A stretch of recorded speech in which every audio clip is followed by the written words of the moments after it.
ክርስቲያናዊ ጋብቻና ቤተክርስቲያንን እንመለከታለን።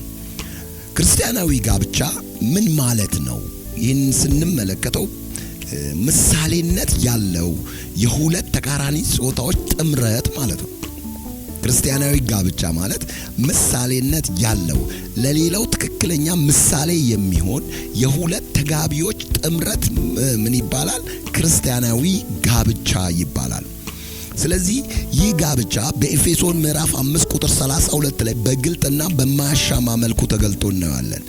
መጽሐፍ ቅዱስ ምን ይለዋል? ይህ ምስጢር ታላቅ ነው፣ እኔ ግን ይህንን ስለ ክርስቶስና ስለ ቤተ ክርስቲያን እላለሁ አለ። የጋብቻውን ምሳሌ ወስዶ ታላቅ ምስጢር እንደሆነ ነው የተናገረን። እንግዲህ ታላቅ ምስጢር ተብለው ከተጠቀሱት ነገሮች ውስጥ አንዱ ጋብቻ ነው። ይህ ታላቅ ምስጢር ነው። ጋብቻ ታላቅ ምስጢር ነው። እኔ ግን ይህንን ስለ ክርስቶስና ስለ ቤተ ክርስቲያን እላለሁ። ጋብቻ ታላቅ ምስጢር ነው። ምስጢሩ ሲገለጽ ደግሞ ክርስቶስና ቤተ ክርስቲያንን ሲምቦላይዝ የሚያደርግ የሚያሳይ፣ ለሌላው የሚያስተምር ትክክለኛ የህይወት ማንነት ነው ትዳር። እንግዲህ አንድ ሞዴል የሆነ ለሴቶች የሚሆነው ነገር ሴት ቤተ ክርስቲያንን ትወክላለች። በምን ሴት ቤተ ክርስቲያንን ትወክላለች የሚለውንም አብረን እንመልከት። በመጀመሪያ ደረጃ ሴት የቤተ ክርስቲያን ምሳሌ ናት። ሙሽሪት የቤተ ክርስቲያን ምሳሌ ናት። ሚስት የቤተ ክርስቲያን ምሳሌ ናት። እግዚአብሔር ለእህቶች፣ ለሚስቶች፣ ለጮኛዎች ውስጥ ላለችው ሙሽሪት ወደፊት ለምትሆነው ለእያንዳንዱ የሰጣቸው የክብር ቦታ ታላቅ ምስጢር ነው። የቤተ ክርስቲያንን ህይወት ሲምቦላይዝድ የሚያደርጉ ቤተ ክርስቲያንን የሚወክሉ ሴት ቤተ ክርስቲያንን በንጽህና ትወክላለች። በንጽህና ትወክላለች። ሴት ቤተ ክርስቲያንን በመገዛት ትወክላለች። ሴት ቤተ ክርስቲያንን በሙሽሪነት ትወክላለች። ሙሽራ በመሆን ትወክላለች። ሴት ቤተ ክርስቲያንን በበጎነት ትወክላለች። መጽሐፍ ቅዱስ በኤፌሶን ምዕራፍ 5 ቁጥር 22 ላይ ምንድን ነው የሚለው? ሚስቶች ሆይ ለጌታ እንደምትገዙ ለባሎቻችሁ ተገዙ ይላል።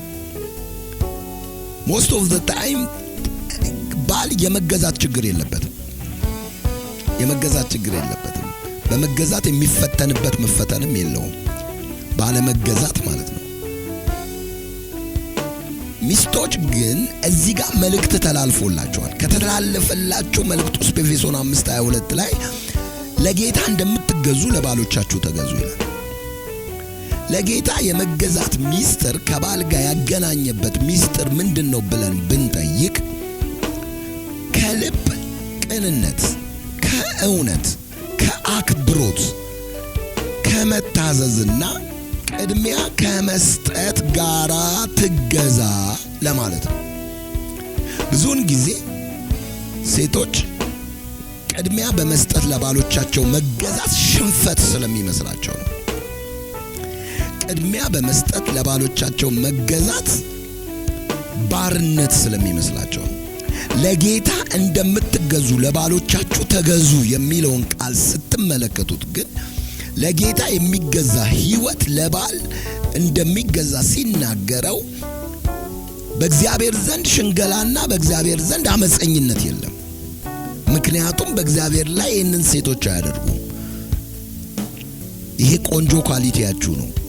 ስለዚህ በንጽህና፣ በመገዛት፣ በሙሽርነት፣ በበጎነት ለባሏ ያንን ጠብቃ ትገዛ ነው የሚለው። ዳሩ ግን ይላል በኤፌሶን ምዕራፍ 5 ዘወረድ ብለን 24 ላይ ዳሩ ግን ቤተ ክርስቲያን ለክርስቶስ እንደምትገዛ እንዲሁ ሚስቶች ደግሞ በሁሉ ለባሎቻችሁ ተገዙ። መገዛትን በአጭር ነገር ማየት እንችላለን። የአንድ መስሪያ ቤት እስቲ አስተዳደርን ተመልከቱ። ዛሬ እህቶች የአንድ መስሪያ ቤት አስተዳደርን ተመልከቱ። የሆነ በመስሪያ ቤታችሁ አድሚኒስትሬሽን ኦፊስ አለ። ያ ቅጥርን አፕሩቫል ያደርጋል። ኤቭሪቲንግን ደሞዝን የሰራተኛውን ማንነት በሙሉ ይወክላል። እያንዳንዱ መውጣት መግባቱን ባህሪውን ኤቭሪቲንግ የአስተዳደር ምን ይላል? ያ ማኔጅመንት ምን ይላል? እያንዳንዱን ጉዳዮችና ነገሮችን ፎሎ አፕ ያደርጋል። እንመልከት። አሁን በመስሪያ ቤታችሁ ስትመላለሱ ለዛ አድሚኒስትሬሽን ኦፊስ ለዛ ማኔጅመንት ኦፊስ የምትሰጡት ሪስፔክት አለ። አያችሁት? የምትሰጡት ሪስፔክት አለ።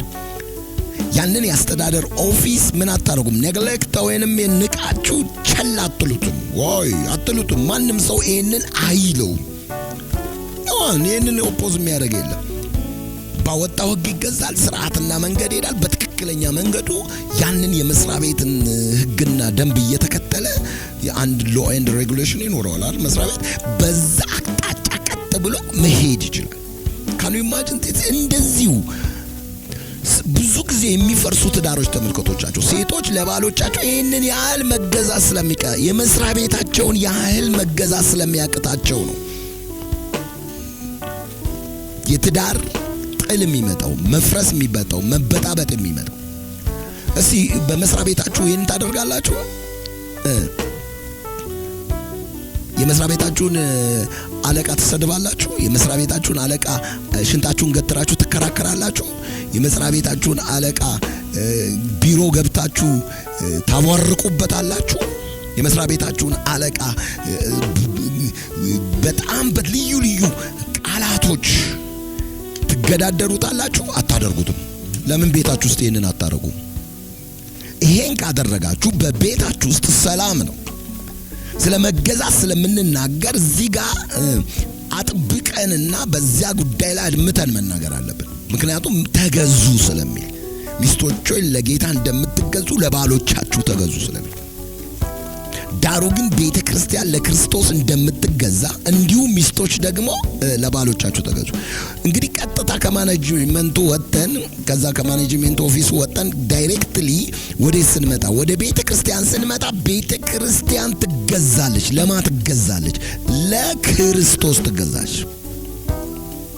ቤተ ክርስቲያን ለክርስቶስ ትገዛለች። ቤተ ክርስቲያን ለክርስቶስ ተተገዛች። እንዲሁ ቤተ ክርስቲያን ለክርስቶስ እንደምትገዛ ሚስቶች ሆይ ለባሎቻችሁ ተገዙ። አያችሁ፣ ሲምቦላይዝ ያደረገው ለጌታ መገዛት ማለት ቤተ ክርስቲያን ለጌታ እንደምትገዛ እንዲሁ ሚስቶች ደግሞ ለባሎቻችሁ ተገዙ። በቆላስይስ ምዕራፍ 3 ቁጥር 18 ላይ ሚስቶች ሆይ በጌታ እንደሚገባ ለባሎቻችሁ ተገዙ። አያችሁት?